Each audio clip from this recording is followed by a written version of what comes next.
festes, de falles, en definitiva, a parlar de lo nostre. Però avui, especialment de festes, perquè, com sempre, per a parlar de les festes que han tingut jo a tota la comunitat valenciana, està ja con nosaltres el nostre company Quico Collado. Buenas tardes. Hola, buenas tardes, José. Bona vesprada, benvinguts tots a este programa que, com sempre, i com tu estaràs d'acord, estem en la comunitat més rica culturalment. Així és que avui anem a donar una mostra més de lo que és aquesta diversitat cultural i patrimonial. I si no, atenguin vostès més.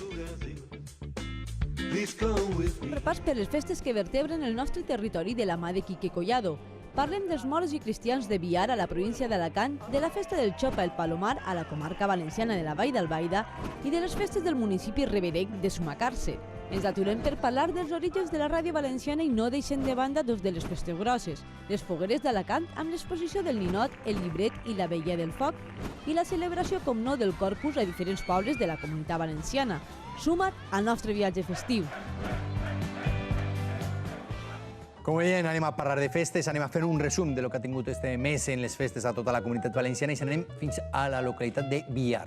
Sí, senyors, anem als moros i cristians de Biar. I atenció, perquè és una de les festes més antigues i més genuïnes, la localitat de Biar, a Alacant. I ahí tenim, per exemple, anem a estructurar un poquet el que són aquestes festes de moros i cristians. Ahí tenim l'entrada de moros i cristians, en alguns dels capitans, en concret és la comparsa dels estudiants. Però els moros i cristians de Biar tenen, així vegem també a Maria José dels Moros Vells, una cabo d'esquadra que després l'escoltarem també, bellea, indumentària, elegància, absolutament de tot el que té aquestes festes de moros i cristians de Biar. Per supost, les danses, els ballets i també, com no, elements identitaris que ara veurem. N'hi ha especialment 2 o 3 elements identitaris d'aquestes festes de moros i cristians de Biar. I un d'ells estem veient com és la baixada de la Mare de Déu. La baixada de la Mare de Déu des del santuari, la muntanya, anirem com va baixant, i les fogueres que a un costat i altre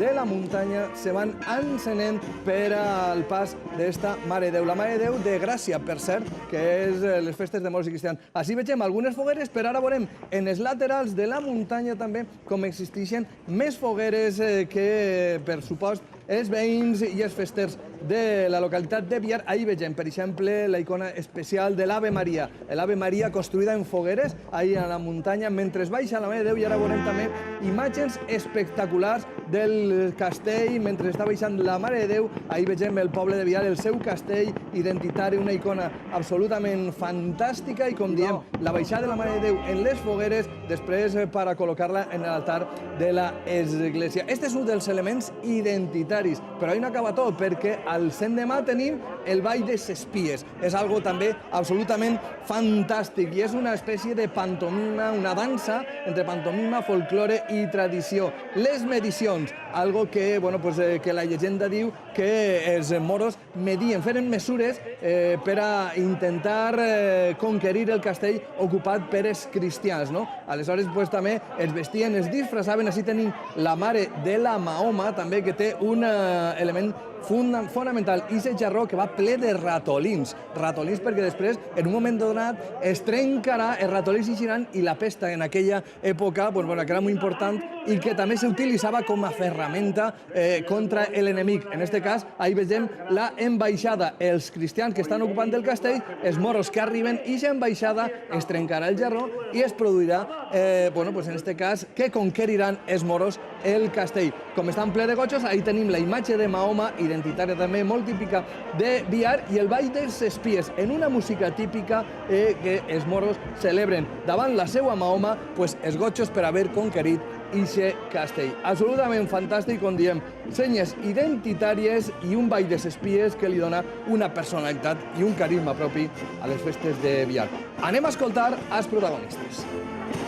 Claro, hay gente que llevamos desde los 4 años en el ballet, porque esto es primero es un centro de danza y de ahí sale el ballet. Luego personas que a lo mejor se han cogido a los 18, a los 20, a los 50, porque también hay mujeres y batallones de mujeres, entonces que a cualquier edad se puede bailar. Perquè mon pare era cabo i mon pare era un gran cabo de la comparsa i que desfila gràcies a ell, perquè ell des de xicoteta em va posar una espasa i un bonet i ja començava a desfilar. I demà tenim l'acte peculiar, particular, de lo que és la Mahoma, que és un ball únic que es fa en el món i una tocateta única que es fa en el món només així en Biar. Té la seva representació i la seva cultura en el que és el ball de les espies. Les festes de moros i cristians de Biar, que són unes festes molt autèntiques. Ara podreu veure el ball de les espies i la Mahoma. Ahir baixarem la Mare de Déu i farem el castell des del castell. És una festa molt íntegra, molt positiva, molt integradora.